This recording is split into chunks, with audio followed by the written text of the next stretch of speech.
All right. Good afternoon, everyone. Good afternoon. Good afternoon. And welcome to Primetime at the Bethel University Library.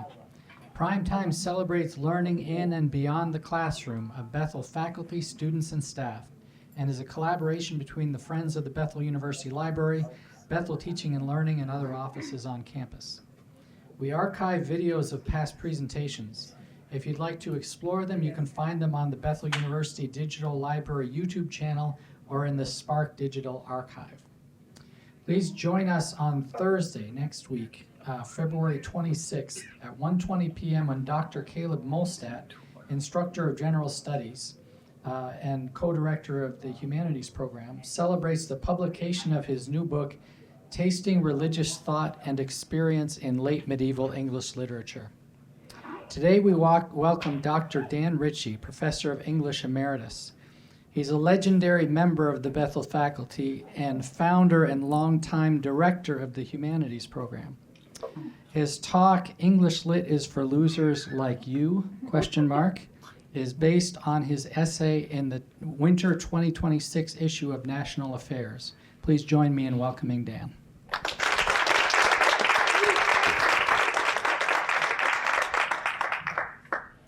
Well, thanks very much, Ray. And National Affairs sent me a number of copies of the journal as a whole. And so please pick one up. They're not doing any good in my house. So please pick one up. There are a lot of good articles in the journal. By the way, I want to recommend this book. This is a great novel about a real fraud in Victorian England. I purposely chose a provocative title for this essay, and I have to warn you, there is a provocative word in it that I'm going to use twice. It's the N word. So the uses are quite close together. It'll be over quickly, but I have to use it in a Flannery O'Connor connection. I chose the title first because it's what everybody thinks. No. The number of English majors between 2012 and 2020 was cut in half in places as diverse as Vassar, Ohio State, and Notre Dame. But second, it's not just lit majors whom students view as losers. In 2021, Luke Menand, who taught English at Princeton and Harvard, wrote an essay in which he reported that only 8% of entering Harvard students indicated an intention to major in the arts or the humanities. 8% at Harvard. Undergrads have largely stopped taking humanities courses as electives as well, he reported, and that's been true at Bethel. In 2020, only 2 non-majors took Shakespeare. So if you line up 1,000 Bethel students, only 1 had an interest or ability to take Shakespeare. And as the fall election approached, pretty important election in 2020, only 2 took the relevant political science course. Apparently, majors in political science and no doubt philosophy and history are losers too.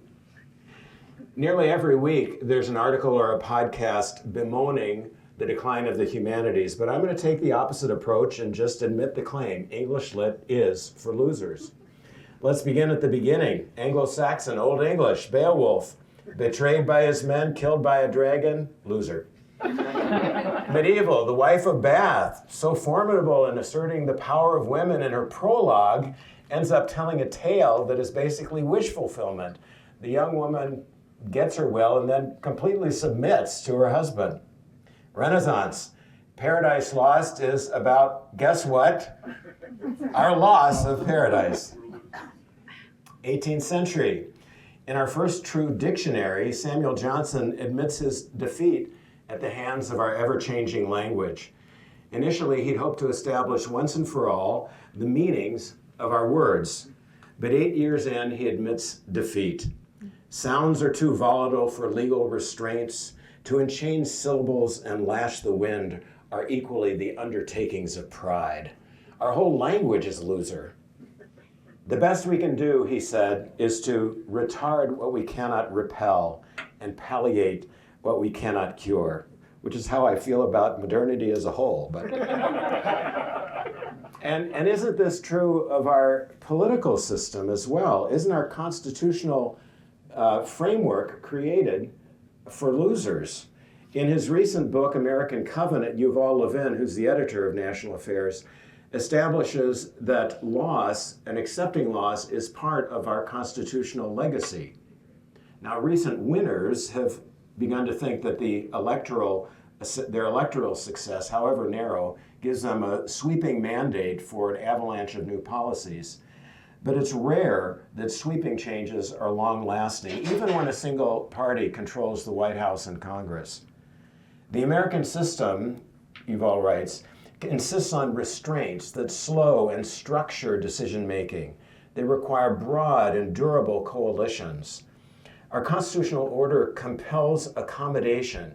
It typically embraces change only after both sides accept their failure to achieve their full program and submit to compromise.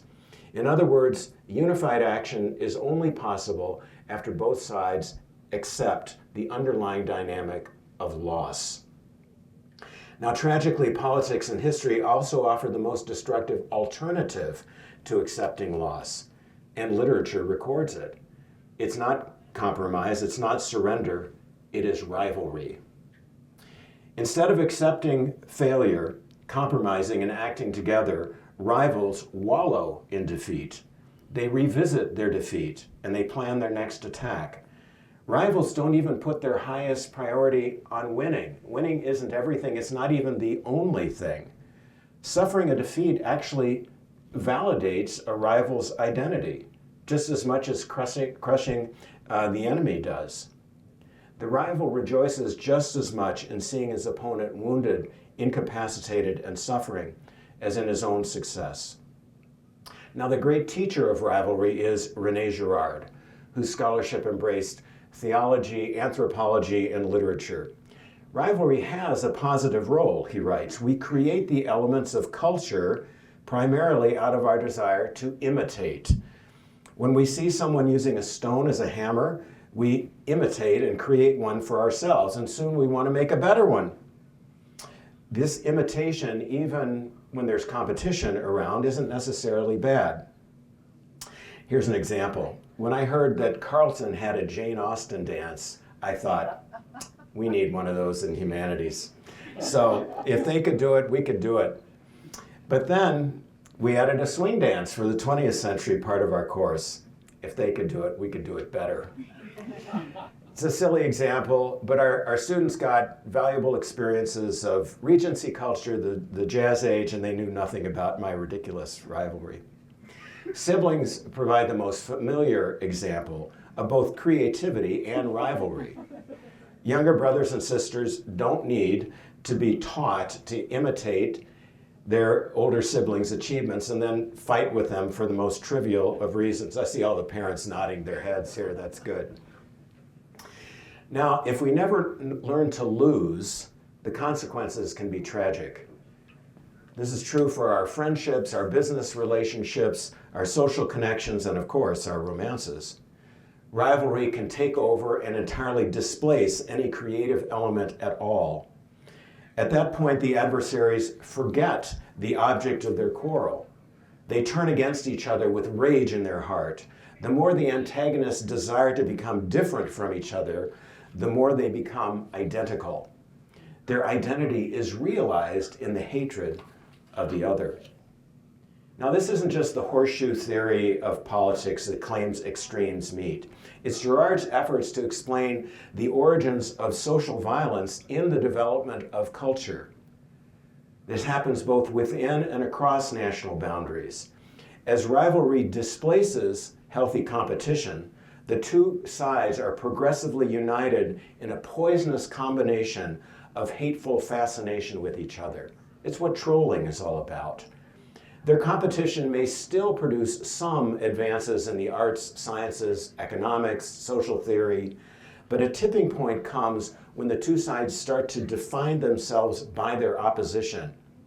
And if there's no religious, legal, or moral framework to restrain them and persuade the rivals to accept their losses, the origins of violence build up and vengeance takes over, and each side then needs an outrage perpetrated by the other to maintain its identity.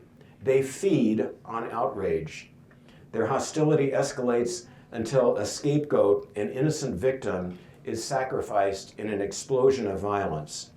I think as residents of the Twin Cities, we witnessed this in 2020, when the hostilities engendered by many things, police brutality, Black Lives Matter, the 1619 Project, and similar pressures burst with the murder of George Floyd. The subsequent riots across the globe killed or injured, by most estimates, killed about 20 people, destroyed billions of dollars in property. But by continually referring to the unwarrantable murder of an innocent man, the rioters and sympathetic media made Floyd's death a sacrificial one. He became the scapegoat. Now, the crowds who engage in this cycle, Girard writes, must remain unconscious of the scapegoat mechanism for it to work. And that's one reason the cycle repeats itself over and over again. So we had peace for a little while after George Floyd, until the brutal and unconstitutional actions of ICE laid bare some underlying hostilities. And of course, this past September, we saw exactly the same dynamic on the right. In the memorial service for Charlie Kirk, Stephen Miller, White House staffer, said, "The day that Charlie died, the angels wept. But those tears have been turned into fire in our hearts, and that fire burns with a righteous fury that our enemies cannot comprehend." Well, if they read Girard, they could. Yeah. "You have no idea the dragon you have awakened," he warned. And after President Trump told Erica Kirk that unlike her, he hated his enemies, he really wasn't telling us anything about his identity that we didn't already know. It comes largely from rivalry. And if you put a resist bumper sticker on your car, you're likely finding your identity there as well, in resistance, rather than in a positive vision of justice. Even attacks on you validate your identity. Pre-Christian Greek myth see social violence as part of the divine economy. If the Greeks are to sail to Troy, the goddess Artemis requires the Greek leader to sacrifice his daughter. In the Bacchae, the murder of Pentheus by the worshippers of Dionysus is required by that god. But unlike myth, Girard points out, the Bible never divinizes the economy of vengeance. The Roman myth tells us Romulus was right to kill Remus, but the Bible says Cain was wrong. The Bible announces the innocence of victims and decries their violent ends, from Abel to Jeremiah. The Bible also diverts from myth by progressively making this whole dynamic more and more explicit. And ultimately, Christ's self-conscious sacrifice makes sacred violence obsolete by identifying all of us as part of the crowd. "We are all guilty," writes Dostoevsky in The Brothers Karamazov. And the Son of God has become the willing and crucially divine scapegoat for our guilt. He forgives those who killed him. He offers forgiveness for our trespasses and commands us to do likewise. Now, not all loss in literature or life requires forgiveness, but forgiveness and other modes of accepting loss are surely among the qualities that our greatest texts seek to illustrate. Paradise Lost does this the best, but I'm going to skip that work. It's in the essay at great length, and go to one that's probably more accessible to us, and that's Flannery O'Connor's great short story, The Artificial Nigger. O'Connor wrote to a friend that this story was her favorite and probably the best thing I'll ever write. It's a story about the failure to see. First, the inability of the white characters to see the Black Americans that make up half their neighbors in O'Connor's Georgia, and then their own limited capacity for understanding their own actions. The title refers to a plaster figurine of a Black man displayed, quote, on a low yellow brick fence that curved around a wide lawn in a white neighborhood of Atlanta. It was pitched forward at an unsteady angle because the putty that held him to the wall had cracked. One of his eyes was entirely white, and he held a piece of brown watermelon. O'Connor is at pains to describe the statue as similar in size to one of the main characters, a boy named Nelson, whose grandfather has taken him from their rural Georgia home to the big city of Atlanta. She wrote to another friend that nothing screams out the tragedy of the South like what my uncle calls nigger statuary. And then there's Peter's denial, which becomes the key plot point in the story. So that's the second, final use of that word. The grandfather, Mr. Head, thinks of himself as, quote, a suitable guide for the young. And he's eager to demonstrate his moral and intellectual superiority, his headship, to the boy. Questioned about the trip by Nelson, he retorts, "Have you ever seen me lost?" "No," Nelson admits, and Mr. Head then prophesies that Nelson will soon find you ain't as smart as you think you are. The two are poor and white and from the backwoods. Their room has a slop jar, and Nelson's shoes hurt him because he was unaccustomed to wearing them. Nevertheless, Mr. Head is confident of his fine character traits, including his racial superiority. Indeed, their journey is about to bring them face to face with Black Americans, and Nelson has never seen one. Mr. Head doubts the boy will even recognize blacks in Atlanta, for we run the last one out of this county 12 years ago. The story is published in 1955, which places it in the context of Brown versus Board and Keyes versus Carolina Coach Company, when many white Americans had to see Black Americans in public for the first time. Keyes integrated interstate travel, but that doesn't affect the train that takes Nelson and his grandfather to Atlanta. And sure enough, when a huge coffee-colored man passes through their segregated car, Nelson doesn't know that he's Black. Mr. Head delights in this ignorance. But once in town, Mr. Head quickly loses his way. They're disoriented until they arrive in a white neighborhood.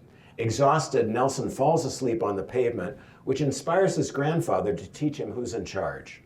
He wakens Nelson by kicking a garbage can, and the frightened boy shoots off at a wild run, crashes into an elderly woman, and knocks her to the ground. As the crowd of onlookers gather, the injured woman threatens Mr. Head with the law. And to the assembled onlookers, Mr. Head responds, "This is not my boy. I never seen him before." Readers are usually horrified by this betrayal, and the indignant Nelson keeps his distance from the grandfather as they proceed through the white neighborhood. Soon they come upon this bizarre plaster figure that gives the story its title. They are dumbstruck. They stood gazing at the artificial Negro as if they were faced with some great mystery, some monument to another's victory that brought them together in their common defeat. They could both feel it dissolving their differences like an action of mercy. Mr. Head opened his lips to make a lofty statement and heard himself say, "They ain't got enough real ones here. They gotta have an artificial one." Mr. Head's pronouncement is as racist as the statue itself. He certainly does not see in it the tragedy of the South, as O'Connor does. But by coming into their common vision at just this moment, this strange statue has a strange effect. It reconciles the man and his grandson. Of the story's concluding paragraphs, O'Connor wrote, "I've practically gone from the Garden of Eden to the gates of paradise." The expulsion from Eden, of course, is the low point for human failings, and O'Connor has illustrated them abundantly in this story. But now in the concluding sentences, Mr. Head stood appalled, judging himself with the thoroughness of God, while the action of mercy covered his pride and consumed it. He saw that no sin was too monstrous for him to claim as his own, and since God loved in proportion as he forgave, he felt ready at that instant to enter paradise. Well, Mr. Head may have felt God's forgiveness, but I doubt that many readers can forgive him. True, he may be kinder to Nelson in the future, and he will no doubt experience the consequences of Brown and Keyes, but will he ever see his Black neighbors? Still, the text offers this vision as a beginning. What I had in mind to suggest with the statue, O'Connor wrote, was the redemptive quality of the Negro's suffering for us all. That is bold. But none other than Howard Thurman, perhaps the greatest influence on Martin Luther King, wrote that the slave redeemed the religion that his master had profaned. Surely our engagement with the story's fictional characters must make us think about our own betrayal of friends and family and others. It must elicit our own response to historical tragedies, whether of the South or of events closer to home. Many readers attest to something like revelation from the pages of O'Connor and Milton and the others that we teach here. But why is this experience so fleeting? Why doesn't it work? Now, I've been defending the view that a literary education should help us discern both our failures and our opportunities to grow thereby. I've implied that certain texts can shape our characters for the better and give us greater empathy for others. So why doesn't it work? The elite university that arguably does the best in introducing students to the great books is Columbia. So why did some of the most hateful, unrestrained anti-Semitic protests of the last several years erupt there? I asked Dave Kansas that, who graduated from Columbia, and he never even thought about it. Well, of course it came at Columbia. I know that place. From the river to the sea means that Jews should have no homeland in Israel, which came as a surprise to the current mayor of New York, who endorsed that phrase until he didn't. The psychiatrist Robert Coles has a great essay that treats the rude behavior of some Harvard men toward a female undergrad who cleaned their rooms. When one of them approached this young woman with a veiled proposition, she came to a breaking point. She told Coles that she had quit her job and was considering quitting Harvard, which she did ultimately. Her studies in literature and philosophy had acquainted her with people like Ezra Pound and Martin Heidegger, who had made compromises with fascism and Nazism. Moreover, she'd taken 2 courses with the very young man who had propositioned her, and from his boasting, she gathered he had gotten A's in both. She deflected Cole's attempts to defend the good of a Harvard education, even the benefit for her personally. And when Coles offered that parents, not universities, bear responsibility for moral education, she, quote, responded with unspoken but barely concealed anger. We talk about what's true, what's important, what's good, she said, but what's the point of knowing good if you don't keep trying to become a good person? And how about you and me? I too have blind spots. I was born on virtually the same day that Emmett Till was lynched. And I never even considered this story until I was 50 years old, and Anne-Marie Koistra made me aware of those dates by playing the Bob Dylan ballad about Emmett Till. I can only hope that my reading has been making me more aware of such issues and ashamed of my insouciance, willing, as the Earl of Kent urges Shakespeare's Lear, to see better. I think that to see better, we have to want to see better. To be better, we have to want to be better. A true liberal education is an education of our desires. If you don't want your learning to change you on the inside, you will not change on the inside. We will accept the culture's unspoken assumption that English Lit is for losers, that education is a consumption item. You'll have nothing with which to respond to the rivalries of our day. Indeed, you may pick them up as your own. You know, at the end of every sports season, there's only one winner. All the rest are losers. Of course, everyone wants to win, everyone plays to win, but if winning is everything, the sport itself is nothing. An athlete who loves the game must want to play win or lose. Love for the game comes first, and most of what the game teaches will come from the athlete's mistakes and limitations, in a word, from losses. Those experiences can shape your character and your body for good, but only if you will it to be so. For those who read books, the situation is similar. One of our great challenges is coming to terms with loss, without self-righteous denial, without despair, and without rivalry. For if loss is not the most persistent human experience, it will certainly be our last one. In Paradise Lost, Milton does not minimize the fall or explain it in terms of a greater good, but he does promise that Adam and Eve will enjoy greater consolation outside of Eden than they enjoyed on the inside. The angel Michael comforts Adam with the benefits of gaining wisdom, of relying upon faith, and above all, of practicing charity, which he calls the soul of all the rest. Then wilt thou not be loath to leave this paradise, but shalt possess a paradise within, happier far. Wisdom, faith, charity, they're all interlocked for Milton as they are for any truly educated person. When such a person experiences loss, he or she will ultimately be the gainer. For the prize for this loss is the paradise within. Thank you. Thank you very much.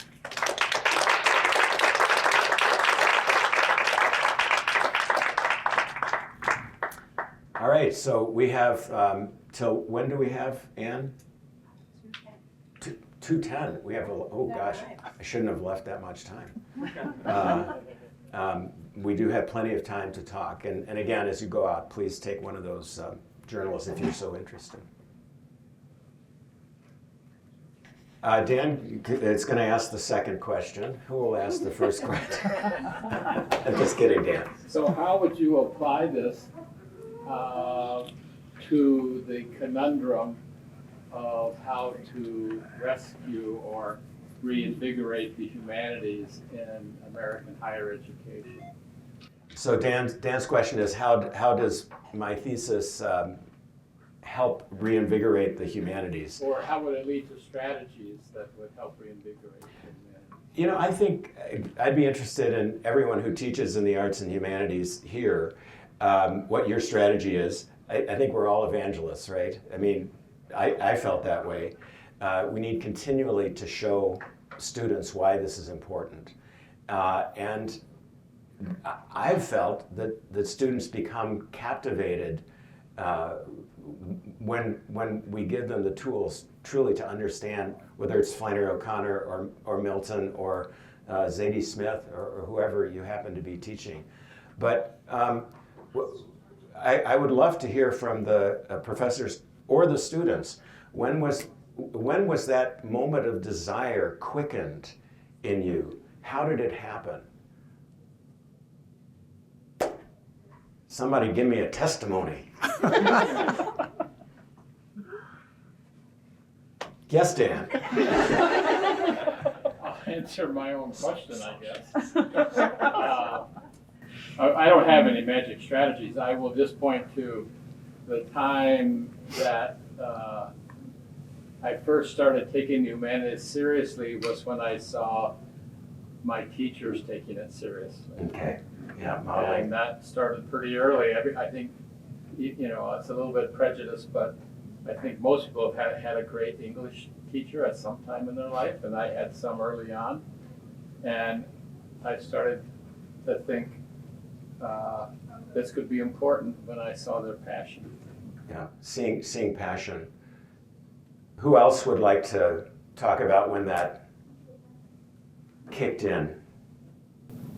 I actually have the opposite experience, I think, where I had a teacher in high school who I was like, I could teach this better than she did. Rivalry, Exhibit A, rivalry. Basic her- Kari is consumed by rivalry. I am. No.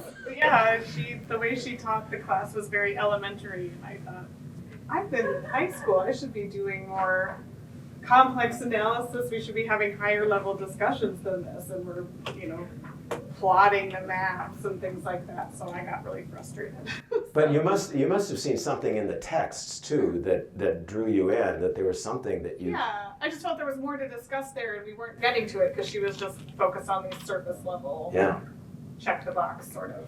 And did you have your hand up? Yeah, I was gonna say I took a British literature class with Mark Bruce. Oh, great, yeah. And he really went in depth into Beowulf.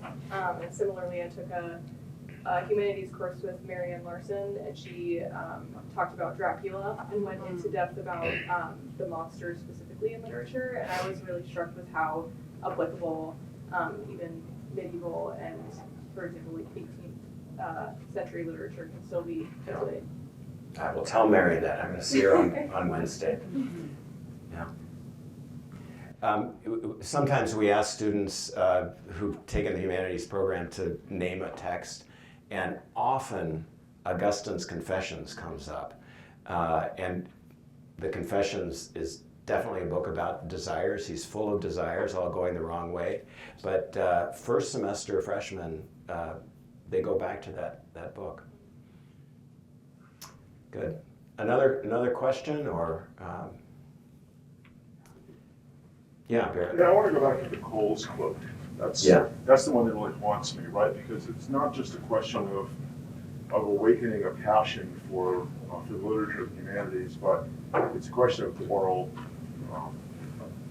shaping, right? Morally. So how do you teach in a way? So it's great that I've got the student excited about Shakespeare or Conrad or whatever it is, but how do you teach in such a way that the engagement with the text actually helps that person develop that degree morally? Yeah. So Barrett's question is, going back to the Robert Coles essay, how do you teach so that it engages students ethically and morally? And in the essay, I talk a little bit about Wayne Booth, who I know is a favorite of Dan's and yours. There was a moment in literary studies, you'll remember, when those issues really came to the fore. How do you do it? Well, I think actually in literary studies, we did ourselves a disservice by turning away from that and doing so much sort of technical study. Maybe, Kari, your teacher was even doing that. Or ideological criticism, where you really knew what the answer was. In ethical, I think almost the definition of a great book, a great text, is that it's in dialogue with itself. It does not teach a clear lesson. I keep referring to Zadie Smith here. I'm still not sure what you're supposed to think at the end of that book, because there are characters who are admirable and not admirable. For very good readers would go either way. But that's not to say that the best way to read a book is by being neutral either. So I'm just looking at all of the teachers here in this room. Dan mentioned a model. The way we construct our syllabus, the way we construct our classroom, the way we nurture dialogue, all of that seems to me crucial in an ethical approach. Whether you use the metaphor of hospitality or the garden, or whatever kind of metaphor you use for teaching, I think that has to permeate your teaching as well. But again, I would love to hear my former colleagues and former students talk about, and current students talk about this as well. What maybe you can think of an example where a book or it's a passage in history or political philosophy, political science that turned you on ethically. For my wife, it was reading Crime and Punishment as a teenager. She loves talking about that. What worked? What made you see yeah, Chris? I don't know if I have a moment where I can describe the turn. I think I often tell students, I teach the Holocaust at least once a semester, and I don't know why. And I wonder if there's something beyond my memory of like the first time I encountered that and realized, and yet we're still going to study history as if humans can be better than this, was a turning point for me. I mean, I don't have a great answer to the Coles challenge, but if this is about something more than just absorbing information, you get a credential to get a job. If it's about your heart, like I think part of what we have to do is to be vulnerable enough to show our hearts being broken. I mean, I can't teach the Holocaust without crying. And I did like 3 other times this year in World War II, and students mention that in evaluations, and it makes me feel bad because I feel like I'm manipulating them. Except I think you do have to it's something you're modeling. Like there's something at stake in this about what it means to be human. And hopefully this is making a difference, right? This doesn't happen at some level. So I feel like this is the verbal first draft of the blog post, so thanks for inspiring. That's my initial thought as you talk about that. You have to be really careful in talking to Chris Garretts because it's possible you'll wind up in a blog. But yeah, and the fact that you go back to this moment time and again, and students can see that, right? They respond to our passion for sure. And students, please feel free to jump in here about, no, it's actually something else that I responded to, or, yeah. Yes? Well, I didn't go here and I didn't get back into history until grad school, but something that was really memorable to me in my first semester of college, I took a class on the history of Latin America, which I'd never studied in school before that, and had never really, specifically my first paper, the first thing we studied was on Diaz and Cortez, and their experiences with Moctezuma and like the indigenous people there, and wrestling with that. There are two different narratives, and like we only learn one, and so kind of the mind blowing of, like in some senses history is written by the victor, but also just there are a variety of perspectives to a lot of historical like history, and so that really plus it didn't hurt that the teacher approached me after my first paper and asked me if I wanted to major in history, which was nice, especially because I didn't know how to use footnotes, and so I just created new in terms of Chicago style, so I just created a new footer on each page. But I think, just critical thinking, I think maybe, I can't speak for all of us, but that was a definite moment of when my mind was open. Well, and one of the things I noticed is that you became aware of competing narratives that is a real conflict. Yeah. Angela. Yeah. I think when I think about my first connections for me with literature and things like that, they really happened at home because both of my parents were professors, and the books that were around the house, and picking up books, and I really remember a lot of poetry, and feeling like something happened when I read it in the book, and that there was some movement there that spoke to my spirit. I think of Nikki Giovanni's book about her poem about being a little girl and talking about, something they won't write about this, and how I was so moved. I felt almost as if she knew my story. And even when the stories weren't similar to mine, I felt like it was something gained from the book. There was something that was magical and beautiful in the book that was gained. I definitely get that from Toni Morrison. Not my story, but I'm the wiser for reading that, for that experience. You're reminding me of the notion, I think it's from Gadamer, that we truly enter into conversation with other people or books when we realize that our horizon is intersecting the horizon of another, and then that creates true communication. It creates something beautiful. Yes, Scott. So, my early experience. My older sister was 6 years older than me, so she listened to way cooler music than I would have ever known about. And so I think my probably turn on moment was pulling out the slip from one of the CDs and actually reading the lyrics of one of the songs.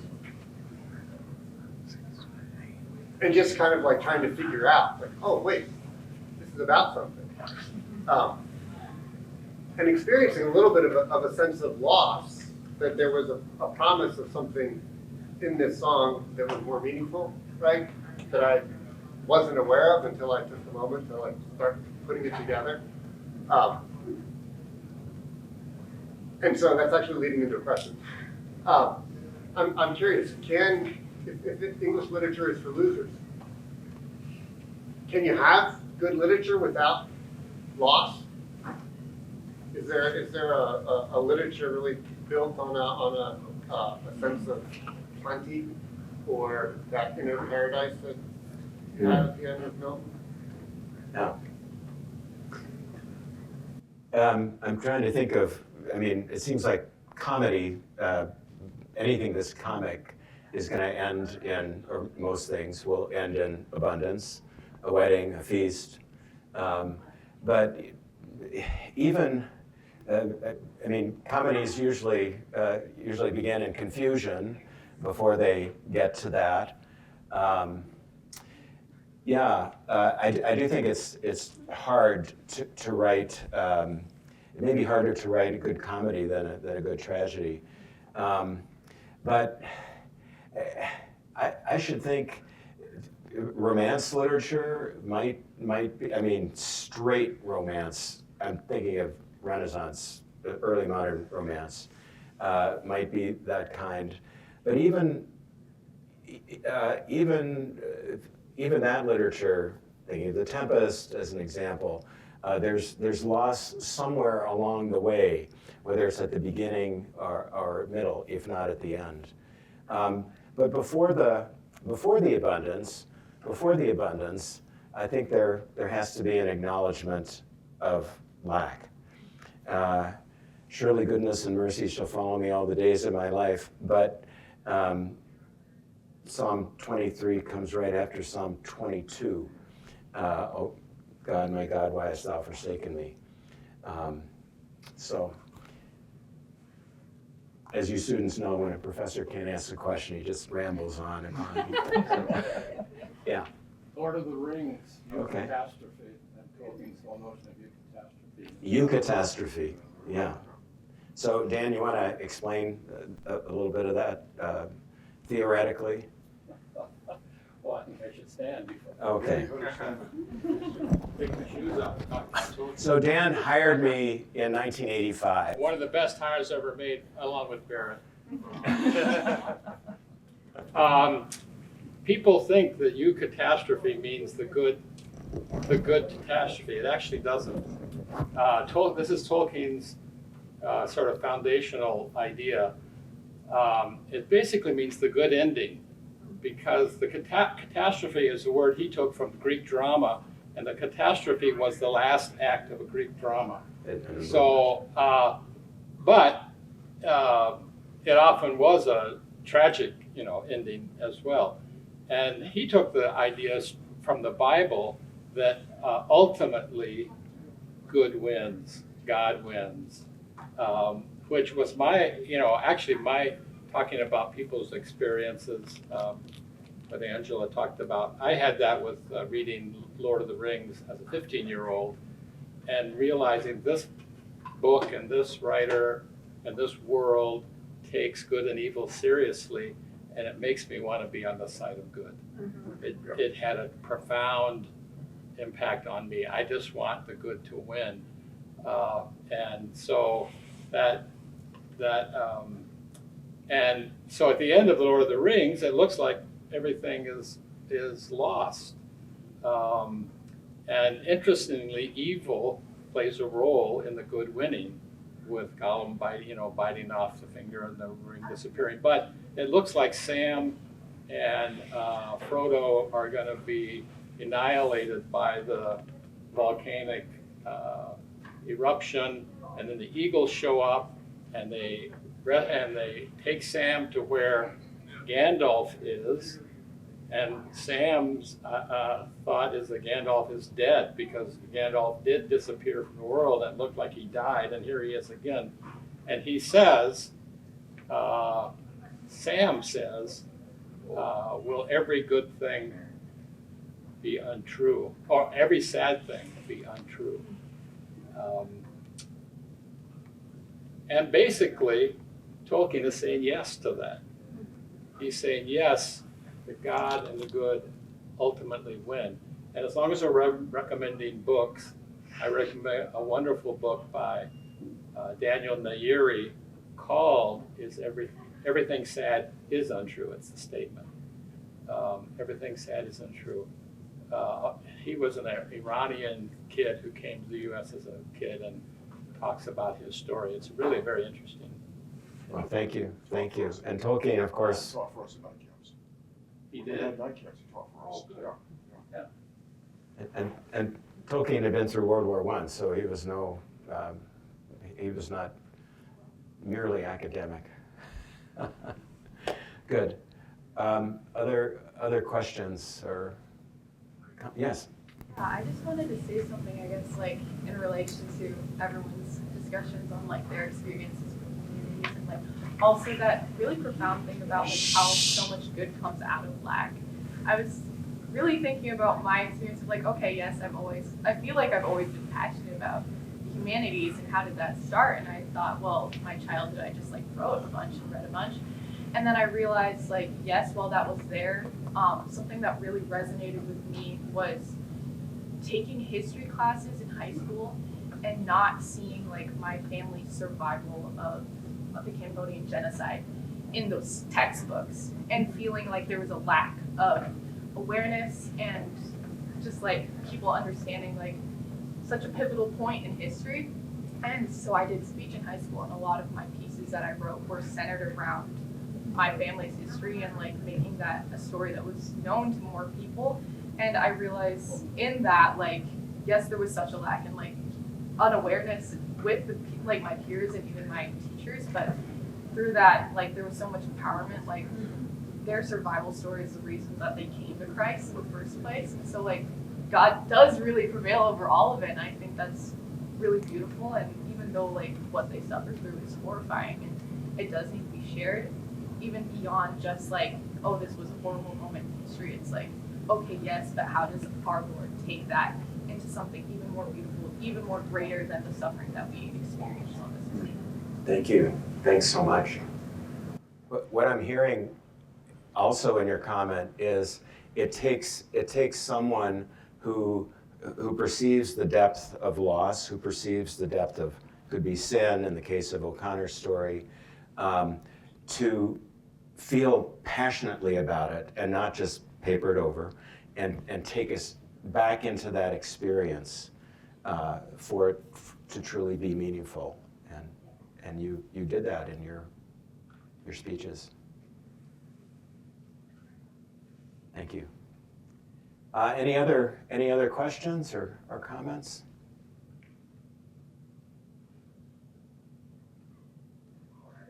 Well, thank you all so much for coming. It's great to be here. I love coming on to campus and coming to the library, or sometimes I go visit Herb Johnson, or he's not here anymore, but I visit Herb somewhere else now to study piano with him. But you have a beautiful community, and the culture of this library contributes so much to the vitality of Bethel. So I'm sorry I don't know the next generation of students, but it was a beautiful place to work for so many years. Thank you.